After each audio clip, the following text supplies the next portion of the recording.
Charlie glanced at the wine bottle, held it in his hand, and raised his head to ask the boss. "How much is it?" The boss stared and blistered, and said dumbly, "My father said, at least 20,000, less than a cent will not be sold." When Jacob heard this, he almost laughed, and said to Charlie quickly, "This boss doesn't know the goods, let's buy them quickly, so as not to be picked up by others." After speaking, he hurriedly paid for it. At this moment, Charlie swiftly held his hand and smiled. "Dad, this thing is not worth 20,000, let's not buy it." "What?" Jacob was taken aback. "Then how much do you think it is worth?"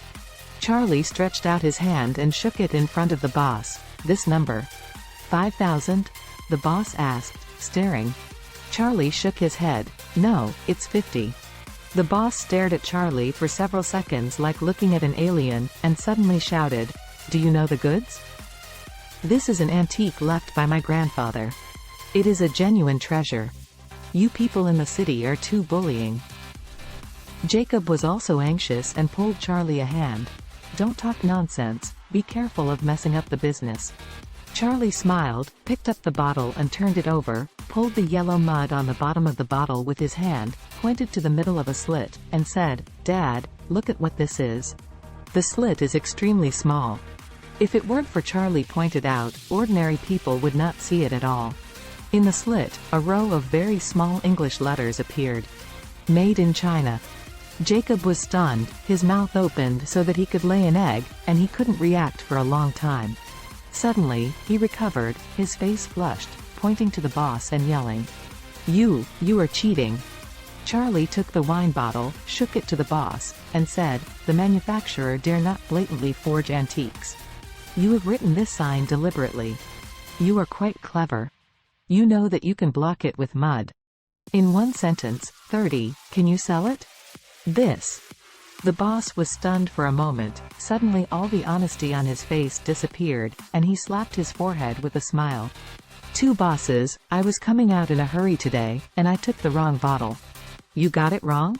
Charlie smiled, and picked up a snuff bottle full of mud, digging into the mud on the bottle mouth with his hand, shone it to the sun, and said with a seriousness, "This is not wrong. It is made in Sioux City." In the snuff bottle, there was a row of small transparent characters. "Made by Suzhou Crafts Factory." "I don't know how to read, who knows what's written on it?" The boss saw that he didn't even do business.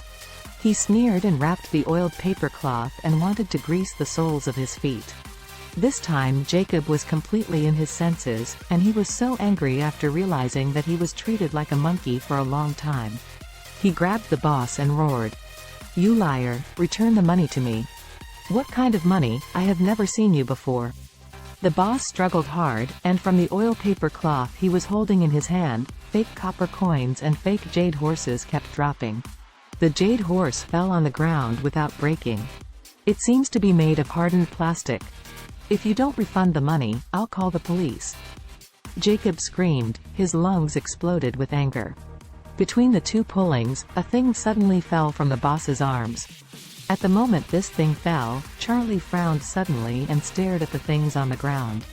This thing is a fist-sized white pebble, just like the pebble on the river beach, gray and matte. But one difference is that this cobblestone is carved with the words, "Safe and Rich."